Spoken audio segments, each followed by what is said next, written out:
महाराष्ट्र शासनानं शेतकऱ्यांसाठी मोठी घोषणा केली आहे।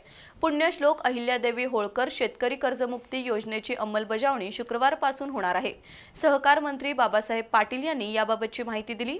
राज्यातील 56 लाख शेतकऱ्यांना या योजनेचा लाभ मिळणार आहे। महाराष्ट्र शासनानं पुण्यश्लोक अहिल्यादेवी होळकर शेतकरी कर्जमुक्ती योजना जाहीर केली आहे। 2 लाख रुपयांपर्यंतचं थकीत कर्ज या योजनेतून माफ केलं जाणार आहे। योजनेच्या लाभार्थ्यांची यादी शासनानं जाहीर केली आहे। आता प्रत्यक्ष कर्जमाफीची रक्कम वर्ग केली जाणार आहे। शुक्रवारी शेतकऱ्यांच्या कर्ज खात्यावर ही रक्कम जमा होणार आहे। कोल्हापूर जिल्ह्यातील 18,000 शेतकऱ्यांचं आधार प्रमाणीकरण पूर्ण झालंय, त्यामुळे पहिल्या टप्प्यात या शेतकऱ्यांना कर्जमाफीचा लाभ मिळणार आहे। शासनानं कर्जमुक्ती योजना जाहीर केली, पण त्या योजनेचा प्रत्यक्ष लाभ कधी मिळणार याकडे शेतकऱ्यांचं लक्ष लागलं होतं। सहकार मंत्री बाबासाहेब पाटील यांनी यासंबंधी आज घोषणा केली। राज्यातील 56 लाख शेतकऱ्यांना या योजनेचा लाभ मिळणार आहे।